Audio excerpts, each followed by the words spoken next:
कथा करी गई थी और 14 वर्ष पहले का वीडियो है लगभग, और उस वीडियो के क्लिप को काट काट कर छेद कर उसको छोटा करा गया। उसमें हमने राधा जी के भगवान कृष्ण के साथ विवाह भांडेर वन में जो हुआ है, ब्रह्मा जी द्वारा जो उनका कन्यादान हुआ है उसका भी वर्णन किया गया है।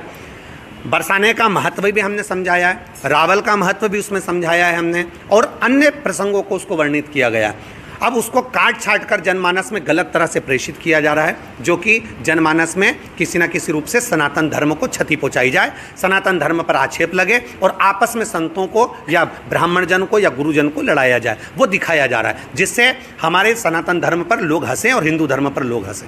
प्रेमानंद जी महाराज ने ये वीडियो देखा, उसके बाद वो आक्रोश जाहिर कर रहे हैं और बहुत सी बातें कह रहे हैं, क्या कुछ कहेंगे आप? देखिए, प्रेमानंद जी महाराज जी रसिक संत हैं, ब्रज के राधा का एक स्वरूप है, भगवान कृष्ण की एक स्वरूप हैं, बड़े भोले संत हैं, बड़े सहज संत हैं। कभी भी उनकी वाणी ने कोई अपशब्द नहीं कहा, कभी भी उनकी वाणी किसी के लिए गलत नहीं बोली।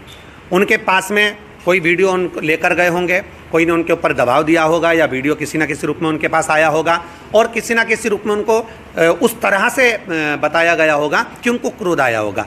हम कहेंगे एक मंथरा केकई को भड़का देती है, राम उनके हृदय में बैठे हैं तो राम को 14 वर्ष वन भेज देती हैं। तो कहीं ना कहीं किसी ना किसी रूप में कोई ना कोई भड़काने वाला ऐसा व्यक्ति है जिसको प्रदीप मिश्रा नहीं सुहारा। और संत तो संत है, उनको सहजता, उनके हृदय में तो पाप है नहीं, वो तो इस चीज़ को जानते नहीं है कि कौन के अंदर क्या चल रहा है। उसके हृदय में कहीं ना कहीं कुछ कपट होगा, उन्होंने जाकर इनको भड़काया होगा और इनको अपशब्द कहे होंगे कि ये देखिए प्रदीप मिश्रा ने ऐसा बोल दिया, या प्रदीप मिश्रा ने वैसा बोल दिया, या इस क्लिप में ऐसा बोल दिया। नहीं तो इतने भोले संत हैं, इतने सरल संत हैं, वो कभी भी ऐसा शब्द नहीं बोलते। वो तो उनके पास में जो वीडियो दिखाने वाला व्यक्ति गया है, उसने उनको किसी न किसी तरह से गलत तरह से प्रेषित कर कर उनको बताया है। और मैं निवेदन करूंगा, वो तो परम पूज्य संत हैं और इस जीव से अगर गलती हुई होगी तो उनके चरणों में दंडवत है, प्रणाम है, साष्टांग। उस धरती पर आए हैं, मैं तो उनको महापुरुष मानता हूं।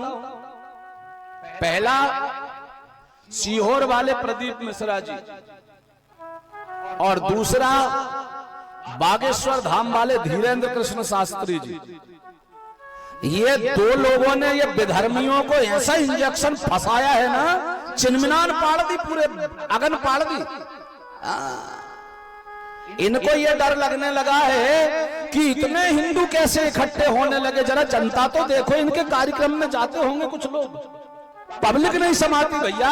तो लोगों को यह लगने लगा कि हिंदू लोग जागने लगे हैं, अपने धर्म पर खतरा मंडरा रहा है, तो ये लोग उनको बुरा भला कहने लगे। तुम अपने धर्म का प्रचार करो तो अच्छा है, और हम लोग अपने धर्म का प्रचार करें तो मिर्ची लगती है। किस बात की मिर्ची लगती है? तुम माइक पर अपने धर्म का चिल्लाओ, बोल दो, वो अच्छा, और हम लोग हमारे धर्म के बारे में माइक पर बोले तो तुमको अगन पड़ती है। उनके पीछे भी छोड़ दिए लोग, इनको बदनाम करो, इनको नीचा दिखाओ। लेकिन एक बात बताएं, जिसका रक्षक परमात्मा होता है उसका भक्षक संसार में कोई नहीं बन सकता मेरे भाई भाई। इसलिए भले ही देखो, कहते हैं ना, डूबते हुए को तिनके का सहारा बहुत होता है। अरे हम कुछ नहीं कर सकते, हम उनका सहारा नहीं बन सकते, तो कम से कम एक छोटा सा आसरा तो दो उनको। हर हिंदू को ऐसे व्यक्ति का साथ देना चाहिए जो अपने धर्म की लड़ाई लड़े, अपने धर्म की रक्षा करे। नहीं तो कुछ दिन ठहर जाओ, तुम्हारे खुद के बच्चे टोपी पहनते हुए घूमेंगे, हाँ, टेढ़े आड़े होंगे ऐसे ऐसे। इसलिए प्रार्थना है, निवेदन है, अपने बच्चों को हिंदू धर्म की शिक्षा दो, उनको कथा में ले जाया करो, उनको राम के बारे में बताओ, उनको कृष्ण के बारे में बताओ, उनको सनातन धर्म के बारे में बताओ। क्या बुराई है? आज हमारे बच्चे रास्ते से भटक रहे हैं, इसलिए हमें युवा पीढ़ी को और छोटे छोटे बच्चों को संस्कारित करना पड़ेगा, तब कहीं जाकर के ये हमारा सनातन धर्म बचेगा।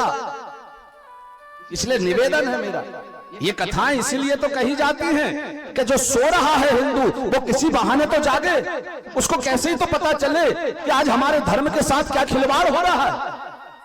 इसलिए ध्यान रखना, पहले एक रावण था, पहले एक कंस था, आज जहां देखो वहां धर्म के विरोधी खड़े हुए।